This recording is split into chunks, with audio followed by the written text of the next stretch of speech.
शांत शाम थी। बारिश की हल्की हल्की बूंदें खिड़की पर दस्तक दे रही थी। कमरे में एक हल्की सी ठंडक घुली थी और मैं अपनी नोटबुक के पन्नों पर झुककर एक सवाल के बारे में सोच रहा था। क्यों कुछ लोग असाधारण सफलता हासिल करते हैं, जबकि दूसरे, जिनमें उतनी ही क्षमता है, साधारण जीवन जीते रह जाते हैं? मैल्कम ग्लैडवेल इस सवाल का जवाब तलाशते हुए हमें एक अद्भुत यात्रा पर ले जाते हैं।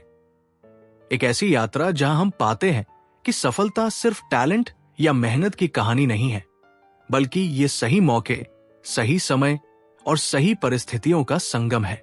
जैसे ही हम इस विचार में डूबते हैं, सबसे पहले एक उदाहरण आता है। कनाडा की आइस हॉकी टीम। ये देश के सबसे बेहतरीन खिलाड़ियों का समूह है। आप सोचेंगे, इन खिलाड़ियों को खास क्या बनाता है? ट्रेनिंग, मेहनत, जुनून? हाँ, लेकिन कहानी यही खत्म नहीं होती। ग्लैडवेल बताते हैं कि जब इन खिलाड़ियों की जन्म तिथियों की सूची निकाली गई, तो एक अजीब पैटर्न सामने आया। ज्यादातर खिलाड़ी जनवरी, फरवरी और मार्च में पैदा हुए थे। पहली नजर में यह बात मामूली लगती है, लेकिन यही वो छोटा सा फर्क है जो एक औसत खिलाड़ी को अंतर्राष्ट्रीय स्तर का स्टार बना देता है। वजह यह है कि कनाडा में जूनियर हॉकी टीमों के लिए उम्र का कट ऑफ 1 जनवरी है। यानी अगर आपका जन्म 2 जनवरी को हुआ, तो आपकी उम्र उसी साल के दिसंबर में पैदा हुए बच्चे से लगभग 1 साल ज्यादा होगी।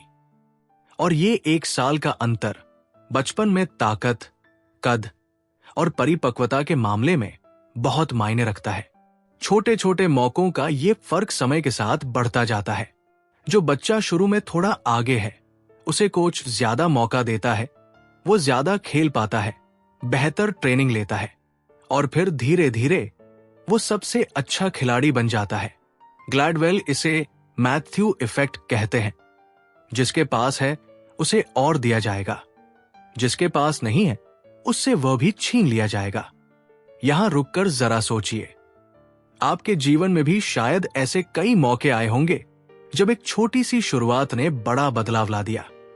कभी किसी टीचर ने आपका नाम एक प्रतियोगिता के लिए चुन लिया, कभी किसी दोस्त ने आपको एक आइडिया दे दिया, या कभी एक सही समय पर मिली किताब ने आपकी सोच बदल दी। सफलता की कहानियों में हम अक्सर उस मेहनत और टैलेंट को तो देखते हैं, लेकिन उन अदृश्य परिस्थितियों को नहीं देखते जिन्होंने राह आसान बना दी। ग्लैडवेल हमें यही दिखाते हैं कि हर असाधारण उपलब्धि के पीछे एक गुप्त इतिहास होता है। और यही कारण है कि मैं मानता हूं, अगर आप इस किताब को पढ़ने के बजाय सुन रहे हैं, तो ये आपके लिए एक और छोटा सा एडवांटेज है। आप ये ऑडियो बुक कहीं भी सुन सकते हैं। बस अपने हेडफोन लगाइए और सफर शुरू कर दीजिए। चाहे आप बस में हो, ट्रेन में, जॉगिंग कर रहे हो या रात को सोने से पहले, एनलाइटनिंग ऑडियो बुक आपका साथी बन सकता है। किताब आपके हाथ में हो या न हो, पर कहानियां और विचार आपके कानों में गूंजते रहेंगे। ग्लैडवेल की अगली कहानी हमें अमेरिका के एक छोटे से शहर से मिलवाती है, रोजेटो। ये 19वीं सदी के अंत में इटालियन प्रवासियों द्वारा बसाया गया एक कस्बा था। यहां कुछ अजीब सा था। यहां के लोग लगभग दिल की बीमारी से मरते ही नहीं थे। 55 साल से कम उम्र के किसी भी इंसान की मौत दिल की बीमारी से नहीं हुई थी। और न ही यहां अपराध था, न गरीबी, न तनाव। जब डॉक्टर और शोधकर्ता वहां पहुंचे, तो उन्होंने देखा कि इसका कारण ना तो हेल्दी डाइट थी, ना ही कोई मेडिकल इनोवेशन। असली वजह थी उनका एक दूसरे के साथ गहरा जुड़ाव। लोग एक दूसरे के घर जाते, साथ खाना खाते, बच्चों की परवरिश मिलकर करते, बुजुर्गों का सम्मान होता और हर कोई एक दूसरे का ख्याल रखता। ये सामाजिक सुरक्षा का जाल इतना मजबूत था कि उसने उनकी सेहत को बीमारियों से बचा लिया। ये हमें याद दिलाता है कि सफलता सिर्फ व्यक्तिगत संघर्ष नहीं है, ये उस माहौल और समुदाय की भी देन है जिसमें हम रहते हैं। शायद आप सोच रहे होंगे, लेकिन मैं तो छोटे शहर से हूं, मेरे पास ये सब मौके नहीं आए। ग्लैडवेल यहां हमें एक नई दृष्टि देते हैं। आपको हर मौका अपने आप नहीं मिलेगा, लेकिन आप अपने लिए छोटे छोटे एडवांटेजेस खुद बना सकते हैं। एक सही मेंटर ढूंढना, एक स्किल को सही समय पर सीखना, या खुद को ऐसे माहौल में रखना जहां आपकी ग्रोथ तेज हो, ये सब आपकी सफलता का हिस्सा बन सकते हैं। बरसते पानी के बीच खिड़की के पार देखते हुए मैं सोचता हूं, हम सभी के जीवन में ऐसे हिडन पैटर्न्स होते हैं जो हमारे रास्ते को तय करते हैं।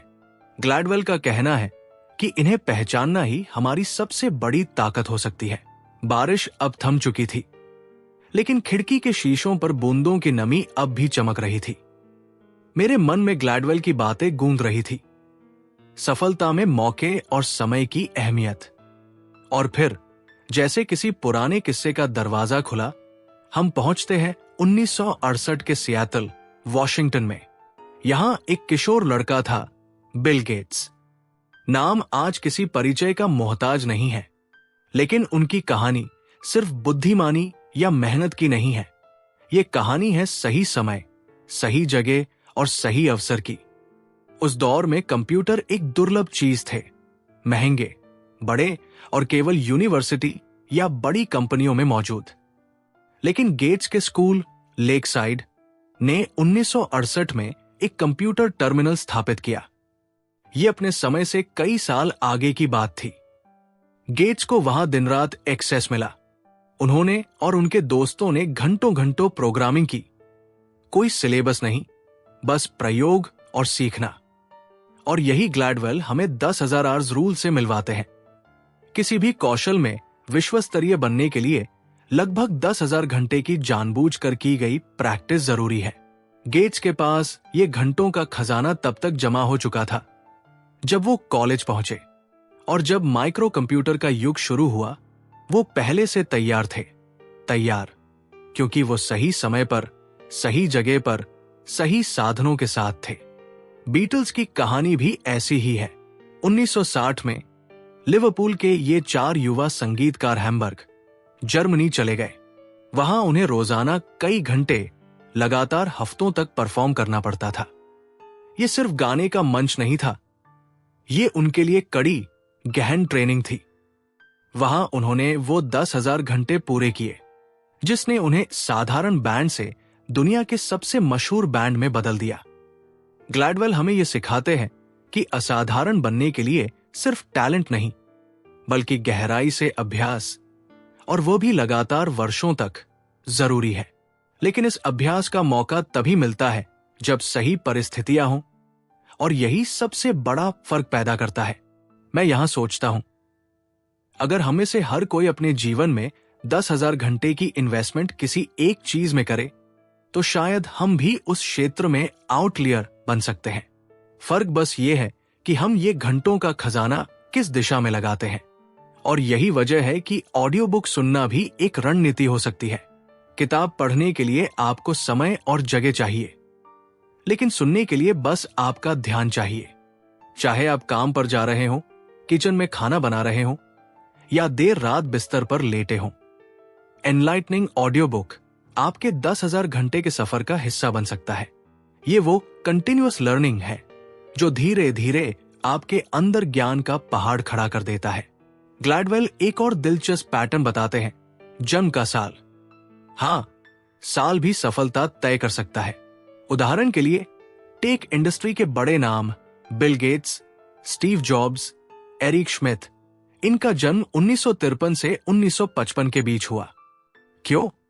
क्योंकि जब 1975 में पर्सनल कंप्यूटर का युग शुरू हुआ, तब ये सभी अपनी 20वीं में थे। उम्र का वह दौर जब आपके पास ऊर्जा भी होती है, जोखिम लेने का साहस भी, और सीखने का तेज दिमाग भी। ये सुनकर लगता है सिर्फ मेहनत नहीं, बल्कि किस समय आप पैदा हुए, ये भी आपकी कहानी का हिस्सा है। लेकिन यहां सबसे अहम बात यह है कि अगर आपके पास वो जन्म वर्ष का एडवांटेज नहीं है, तो भी आप मौकों को पहचान कर और सही समय पर सही दिशा में मेहनत करके अपने लिए सफलता का रास्ता बना सकते हैं। खामोश कमरे में ग्लैडवेल की ये बात मेरे भीतर उतरती चली जा रही थी।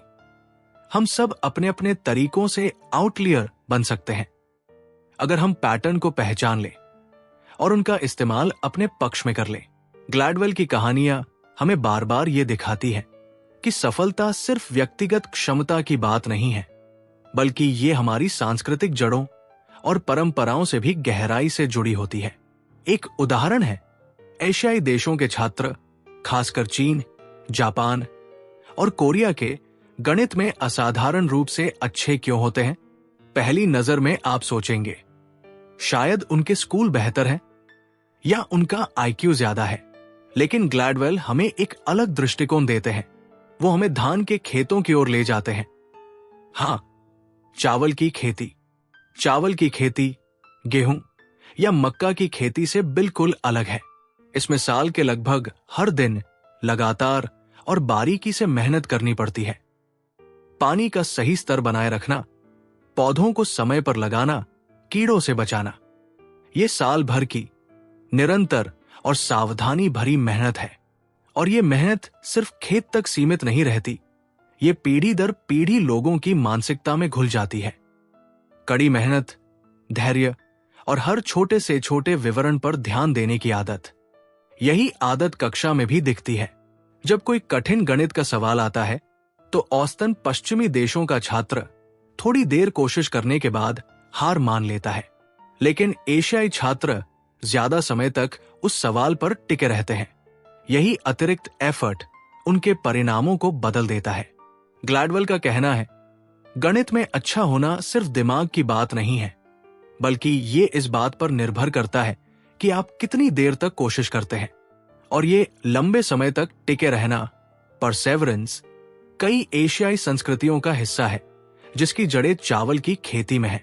मुझे ये सोचकर हैरानी होती है, हम में से कितने लोग अपने जीवन में किसी चुनौती पर इतने लंबे समय तक टिक पाते हैं। शायद यही वजह है कि अगर आप रोज थोड़ा थोड़ा समय सीखने में लगाएं, चाहे वो गणित हो, भाषा हो या किसी किताब का विचार, तो धीरे धीरे आप भी उसी तरह आगे निकल सकते हैं। और यहां फिर वही फायदा आता है ऑडियो बुक का। जब आप एनलाइटनिंग ऑडियो बुक सुनते हैं तो आपको किसी पढ़ाई के लिए अलग से समय निकालने की जरूरत नहीं। आप सफर में हो, किचन में काम कर रहे हो या बस सोने से पहले का खाली समय हो, यह सुनना उस लगातार मेहनत की आदत को पोषित करता है। धीरे धीरे, दिन ब दिन आप अपने 10,000 घंटे की ओर बढ़ते जाते हैं, बिना महसूस किए। ग्लैडवेल एक और दिलचस्प बिंदु उठाते हैं, भाषा भी गणित में फर्क डाल सकती है। उदाहरण के लिए, चीनी, जापानी और कोरियाई में संख्याओं के नाम छोटे और सरल होते हैं। 11, 12 की जगह बस 10-1, 10-2। इससे बच्चे गणितीय पैटर्न जल्दी समझ लेते हैं और उनकी मेंटल मैथ की क्षमता मजबूत हो जाती है। ये छोटी सी भाषाई बढ़त भी उनके सीखने की रफ्तार को तेज करती है और ये हमें एक गहरी सीख देता है। सफलता की तैयारी सिर्फ मेहनत या टैलेंट नहीं, बल्कि वो भाषा, संस्कृति और आदतें हैं जो हम बचपन से लेकर आते हैं। अगर हमारे पास ये स्वाभाविक बढ़त नहीं है तो भी हम खुद को ऐसे माहौल और तरीकों में डाल सकते हैं जो हमें स्टिक टू द प्रॉब्लम यानी समस्या पर टिके रहने की क्षमता दे। ग्लैडवेल की ये परत दर परत खोज हमें ये महसूस कराती है कि किसी भी व्यक्ति की सफलता का रेसिपी कभी एकसमान नहीं होती। ये अवसर, मेहनत, संस्कृति और कभी कभी खालिस किस्मत का मिश्रण है। रात का आसमान गहरा नीला था और बादलों के बीच एक विमान तैर रहा था। कॉकपिट में पायलट और कोपायलट के चेहरे पर हल्की सी थकान, लेकिन आंखों में जिम्मेदारी की चमक। बाहर हवा का दबाव बदल रहा था और केबिन के उपकरणों पर लाइटें झिलमिला रही थी। ग्लैडवेल हमें कोलंबिया के एवियन का फ्लाइट 52 की कहानी में ले जाते हैं। एक ऐसी उड़ान जो सुरक्षित लैंड कर सकती थी, लेकिन नहीं कर पाई। क्यों? इंजन खराब नहीं हुए थे, मौसम खराब नहीं था, फिर भी ये दुर्घटना हुई। और वजह थी कम्युनिकेशन गैप। जब विमान ईंधन की कमी से जूझ रहा था, तब कोपायलट ने एयर ट्रैफिक कंट्रोलर को हमारे पास थोड़ा ईंधन बचा है जैसे हल्के शब्दों में बताया, जबकि असलियत यह थी कि ईंधन खत्म होने वाला था। उसके शब्दों में वो अर्जेंसी नहीं थी जो होनी चाहिए थी। क्यों? क्योंकि उनकी सांस्कृतिक विरासत में अथॉरिटी से बात करते समय सीधे और तीखे शब्दों से बचना सिखाया जाता था। सम्मान और आदर की परंपरा इतनी गहरी थी कि उन्होंने संकट की गंभीरता को पूरी तरह नहीं जताया। ग्लैडवेल इस उदाहरण से एक चौंकाने वाली बात बताते हैं। सिर्फ आपकी स्किल या नॉलेज नहीं, बल्कि आपकी बोलने की शैली और सांस्कृतिक आदतें भी सफलता या असफलता तय कर सकती है। कुछ संस्कृतियों में हम अथॉरिटी के सामने नरम शब्द इस्तेमाल करते हैं, इनडायरेक्ट तरीके से बात करते हैं, जबकि कुछ संस्कृतियों में सीधा, ब्लंट और स्पष्ट बोलना सामान्य है। यहां एक पल के लिए सोचिए, आपके अपने जीवन में कितनी बार आपने किसी बॉस, टीचर या बड़े व्यक्ति से सीधी बात करने के बजाय गोल गोल घुमाकर कहा है और नतीजा शायद वैसा नहीं आया जैसा आप चाहते थे। ग्लैडवेल कहते हैं, अगर हम इन सांस्कृतिक पैटर्न को पहचान ले तो हम उन्हें बदल भी सकते हैं और परिस्थितियों के हिसाब से अपनी शैली ढाल सकते हैं। यही एडेप्टेबिलिटी हमें मुश्किल परिस्थितियों में आउटलायर बना सकती है। इस कहानी का सबसे रोचक हिस्सा यह है कि यह हमें बताती है सिर्फ पायलट की ट्रेनिंग नहीं, बल्कि पूरी टीम की कम्युनिकेशन कल्चर तय करती है कि फ्लाइट लैंड होगी या नहीं। यह बात ऑफिस की मीटिंग से लेकर आपकी पर्सनल लाइफ तक सच है। आप कितनी स्पष्टता और आत्मविश्वास से अपनी बात रखते हैं, यह आपके मौके बचा भी सकता है और गवा भी सकता है। और यहां फिर वही बात, जब आप एनलाइटनिंग ऑडियो बुक सुनते हैं तो यह सिर्फ किताब की कहानी नहीं होती, यह आपके सोचने और बोलने का तरीका बदलने का भी जरिया होती है। क्योंकि आप जब बार बार इन पैटर्न्स को सुनते हैं तो आप उनमें से कई को अपनी आदतों में उतार लेते हैं, चाहे वो परसिस्टेंस हो, क्लैरिटी हो या अडेप्टेबिलिटी।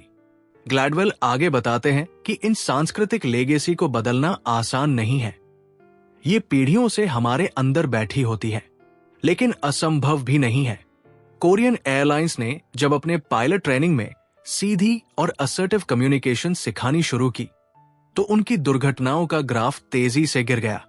यानी लेगेसी आपकी शुरुआत तय कर सकती है, लेकिन आपका बदलाव आपकी मंजिल तय करता है।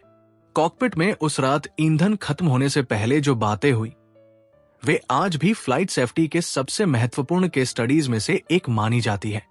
और ये हमें याद दिलाती है, सिर्फ सही वक्त पर सही शब्द बोलना कभी कभी जिंदगी और मौत का फर्क हो सकता है। गर्मियों का मौसम था, स्कूल की घंटी आखिरी बार बजी और बच्चे दौड़ते हुए मैदान से बाहर निकल गए। उनके चेहरों पर छुट्टियों की खुशी थी। 2 महीने का लंबा ब्रेक, बिना होमवर्क, बिना पढ़ाई। लेकिन ग्लैडवेल यहां एक सवाल उठाते हैं, क्या यह लंबा ब्रेक बच्चों की पढ़ाई में फर्क डालता है? शायद आप सोचेंगे, छुट्टी तो सभी को मिलती है, फर्क कैसा? लेकिन शोध बताते हैं कि फर्क इस बात पर पड़ता है कि छुट्टियों में बच्चे अपना समय कैसे बिताते हैं। अमीर परिवारों के बच्चे गर्मियों में भी किसी न किसी तरह सीखते रहते हैं। पढ़ाई, music class, travel, museum visit. गरीब परिवारों के बच्चों के पास ये अवसर कम होते हैं और 2 महीने का ब्रेक उनकी सीखी हुई चीजों को पीछे धकेल देता है। ग्लैडवेल इसे समर लर्निंग गैप कहते हैं। यह छोटा सा अंतर साल दर साल बढ़ते बढ़ते बड़ा हो जाता है। इसका नतीजा, स्कूल में शुरू में जो बच्चे बराबरी पर थे, वे कुछ साल बाद अलग अलग लेवल पर पहुंच जाते हैं। यह सुनकर लगता है सिर्फ स्कूल का समय नहीं, बल्कि स्कूल के बाहर का समय भी सफलता तय करता है। यानी अगर हम चाहते हैं कि बच्चे आगे बढ़े तो हमें यह देखना होगा कि वे छुट्टियों में क्या सीख रहे हैं। मुझे लगता है यह सिर्फ बच्चों की बात नहीं है, यह हम बड़ों पर भी लागू होता है। सोचिए, आपके पास जो फ्री टाइम है, आप उसमें क्या कर रहे हैं? क्या आप बस समय काट रहे हैं या उसे अपने भविष्य में इन्वेस्ट कर रहे हैं? यहीं पर ऑडियो बुक का फायदा फिर सामने आता है। आप एनलाइटनिंग ऑडियो बुक को अपने खाली समय में सुनकर उस लर्निंग गैप को बंद कर सकते हैं। चाहे आप 10 साल के हो या 50 के, सीखने की प्रक्रिया तब रुकती है जब आप रुक जाते हैं। और सुनने का सबसे बड़ा फायदा यह है कि इसके लिए आपको पढ़ने की जगह या खास माहौल की जरूरत नहीं। ग्लैडवेल इस हिस्से में एक और दिलचस्प उदाहरण देते हैं, KIPP school. KIPP, knowledge is power programme, America में एक खास तरह का चार्टर स्कूल है जहां बच्चों का स्कूल साल लंबा होता है और दिन भी ज्यादा लंबे। वहां सुबह जल्दी क्लास शुरू होती है और शाम देर तक चलती है और गर्मियों की छुट्टियां भी छोटी होती है। नतीजा, इन बच्चों के नतीजे राष्ट्रीय औसत से कहीं ज्यादा अच्छे आते हैं क्योंकि उनके पास सीखने का समय ज्यादा है और लर्निंग गैप कम। ये हमें एक सीधी लेकिन गहरी सीख देता है। अगर आप अपनी जिंदगी में औसत से ऊपर जाना चाहते हैं तो आपको औसत से ज्यादा समय और ध्यान अपने काम को देना होगा, चाहे वो पढ़ाई हो, कोई स्किल या आपका करियर। अतिरिक्त घंटे और निरंतरता आपको भीड़ से अलग खड़ा कर देते हैं। ग्लैडवेल की इस किताब का आखिरी संदेश साफ है। सफलता एक अकेले योद्धा की कहानी नहीं है। यह आपके टैलेंट, मेहनत, समय, मौकों, संस्कृति और आपके आसपास के लोगों का संयुक्त परिणाम है। आप अपने जन्म, परिस्थितियों या विरासत को नहीं बदल सकते, लेकिन आप ये तय कर सकते हैं कि मौजूदा संसाधनों का इस्तेमाल कैसे करेंगे। और शायद यही सबसे बड़ी ताकत है, अपने जीवन में मौके पहचानना और उन्हें पकड़ लेना, चाहे वे कितने भी छोटे क्यों न हों। क्योंकि वही छोटे मौके, वही अतिरिक्त घंटे, वही छोटे छोटे फैसले आपको एक आउटलियर बना सकते हैं। जिंदगी की भीड़ में हम अक्सर ये मान लेते हैं कि सफलता सिर्फ मेहनत का दूसरा नाम है। हम सोचते हैं अगर किसी ने दिन रात काम किया तो वो जीत जाएगा। लेकिन ग्लैडवेल हमें दिखाते हैं कि तस्वीर इससे कहीं बड़ी है। वो कहते हैं, हां, मेहनत जरूरी है, लेकिन मेहनत अकेले पर्याप्त नहीं। आपको सही समय पर, सही जगह पर होना होता है। आपकी संस्कृति, आपके अवसर, आपका परिवेश, ये सब मिलकर वो सीढ़ी बनाते हैं जिस पर आप चढ़ते हैं। सोचिए, बिल गेट्स, बीटल्स या कोई भी बड़ा नाम, इन सब के पीछे छुपी कहानियों में मेहनत तो है, लेकिन साथ ही सही समय, सही मौके और सही माहौल भी है। बिल गेट्स को वो कंप्यूटर तब मिला जब ज्यादातर लोगों ने उसका नाम भी नहीं सुना था। बीटल्स को हैम्बर्ग में वो सालों की लगातार परफॉर्मेंस मिली जिसने उनकी कला को निखार दिया। ये मौके यूं ही नहीं आते, ये पहचानने और पकड़ने पड़ते हैं। ग्लैडवेल हमें एक और गहरी बात बताते हैं। हर किसी के पास अपने अपने हिडन एडवांटेजेस होते हैं। कभी वे हमारे जन्म की तारीख में छुपे होते हैं, कभी परिवार के माहौल में, कभी हमारी संघर्ष की कहानियों में। फर्क बस इतना है कि कोई उन्हें देख पाता है और कोई नहीं। यहां एक पल ठहरिए और अपने जीवन को देखिए। आपके पास कौन सा ऐसा फायदा है जो शायद आपको पता ही नहीं? कौन सा ऐसा संसाधन, अनुभव या आदत जो आपको बाकी लोगों से आगे ले जा सकती है? शायद ये आपका धैर्य है, शायद ये आपकी सीखने की ललक, या शायद ये आपका वो वक्त है जो आप एनलाइटनिंग ऑडियो बुक सुनने में लगाते हैं जब बाकी लोग समय बर्बाद कर रहे होते हैं। ग्लैडवेल कहते हैं, सफल लोग आउटलायर इसलिए बनते हैं क्योंकि वे मौके के आने का इंतजार नहीं करते। वे हर मौके को सीखने और अभ्यास करने में बदल देते हैं। वो 10,000 घंटे का नियम सिर्फ मेहनत का नियम नहीं, बल्कि लगातार और सुनियोजित मेहनत का नियम है। किताब के अंत में एक सुकून देने वाली बात है। अगर सफलता सिर्फ टैलेंट पर निर्भर होती तो दुनिया बहुत छोटी और सीमित होती। लेकिन जब सफलता परिस्थितियों, संस्कृति और सही फैसलों का मिश्रण बनती है तो ये मौका बहुतों के लिए खुला होता है। यानी अगर आप अपनी कहानी को समझ ले, अपने फायदे और कमजोरियों को पहचान ले और सही दिशा में मेहनत करें तो आप भी अपने क्षेत्र के आउटलियर बन सकते हैं। तो अगली बार जब आप किसी सफल व्यक्ति को देखें तो सिर्फ उनकी मेहनत नहीं, उनकी कहानी भी देखें। और जब आप अपनी कहानी लिख रहे हो तो ये याद रखें, हर छोटा अभ्यास, हर अतिरिक्त घंटा और हर सीखा हुआ सबक आपको उस मंजिल के करीब ले जा रहा है जिसे दुनिया असंभव कहती है। और इस सफर में अगर आपके पास किताब पढ़ने का समय नहीं तो एनलाइटनिंग ऑडियो बुक आपके लिए है, ताकि आप चलते फिरते सफर में या किसी भी खाली पल में वो सब सुन सकें जो आपकी सोच बदल सकता है। क्योंकि जब आपके कान सीखते हैं तो आपका दिमाग नए रास्ते बनाने लगता है। ग्लैडवेल की आउटलियर्स हमें यही सिखाती है। सफलता एक रहस्य नहीं है, बल्कि एक पैटर्न है। उसे पहचानिए, उसे अपनाइए और फिर देखिए आपकी कहानी कैसे दुनिया को हैरान कर देती है। ग्लैडवेल कहते हैं, सफलता उतनी सीधी नहीं है जितनी हम सोचते हैं। हम अक्सर किसी को देखकर कहते हैं, ये तो गजब का टैलेंट है या इसकी किस्मत अच्छी है। लेकिन असल कहानी इन सतही बातों से कहीं गहरी है।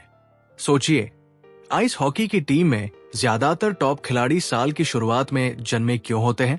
क्यों बिल गेट्स और बीटल्स जैसे लोग सही समय पर सही जगह मौजूद थे? ये सब महज संयोग लगता है, लेकिन ये संयोग नहीं, पैटर्न है। ग्लैडवेल हमें दिखाते हैं कि हमारी सफलता सिर्फ हमारे टैलेंट और मेहनत का नतीजा नहीं है। ये हमारे जन्म का समय, हमारा वातावरण, हमारे पास मौजूद मौके और हमारी संस्कृति के असर का मिलाजुला रूप है। एक कहानी है मैथ्यू इफेक्ट की।